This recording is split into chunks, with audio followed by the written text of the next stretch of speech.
நம்ம ஹெல்த்தை சரியாக வைக்கல அப்படின்னா என்னென்னலாம் பிரச்சனை வரும், என்னன்னா நம்ம வந்து டிட்டோரியல் ஆகும். அது மாதிரி ஹாஸ்பிட்டலில் எந்த மாதிரி லட்சக்கணக்கில் செலவழிக்க வேண்டிய ஒரு சுச்சுவேஷன் வரும். அந்த மாதிரி ஒரு விஷயத்தை தான் நான் வந்து இப்போ ஷேர் பண்ணுறேன். அதாவது நாமக்கல்லில் அவங்க சரண்யா குமாரபாளையத்தில் இருக்காங்க. அவங்க குழந்த பிறந்து ஒரு 7 வருஷம் ஆச்சு. அடுத்த குழந்த பிறக்கிறா.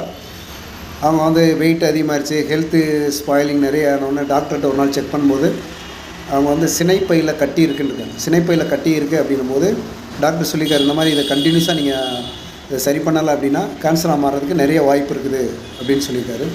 சப்போஸ் நீங்கள் வெயிட்டு குறைக்க ஆரம்பிச்சிங்க அப்படின்னா இது வந்து கரையிறதுக்கான வாய்ப்பு இருக்குது அப்படின்னு சொல்லி நல்ல டாக்டர் நான் சொல்லியிருக்காரு. அந்த விஷயத்தை நான் எடுத்துக்கிட்டாங்க.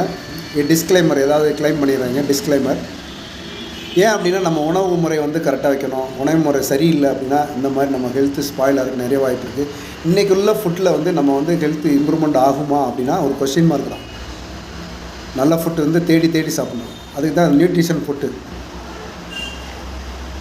இது நான் டெய்லி காலையில் சாப்பிட்றேன். நான் எதுக்கு சாப்பிட்றேன்னா எனர்ஜியாக இருக்கணும், ஹெல்த்தியாக இருக்கணும், ஆக்டிவாக இருக்கணும், லைஃப் லாங்காக ஆரோக்கியமாக இருக்கணும். ஏன்னா ஹெல்த் இஷ்யூஸ் வந்துடக்கூடாது. அந்த மாதிரி தான் அவங்க வந்து வெயிட் லாஸ் பண்ணுறதுக்காக வந்தாங்க. ஒரு 3 மந்த்தில் வந்து 18 கிலோ வெயிட் குறைச்சாங்க. 18 கிலோ வெயிட் குறைக்கும் போது குறைச்சிட்டு டாக்டர் போய் செக் பண்ண போயிருக்காங்க. வெயிட் குறைச்சிட்டு போகும்போது அப்போ ரொம்ப ஹாப்பி, ஷாக்கான விஷயம். ஏன்னா அந்த கட்டியெல்லாம் நல்லா கரைஞ்சிருச்சு. கரைஞ்சவொடனே அவரே பார்த்துட்டு ஆச்சரியப்பட்டுக்கார், என்னடா இப்படிலாம் கரைஞ்சிருச்சு அப்படின்னு.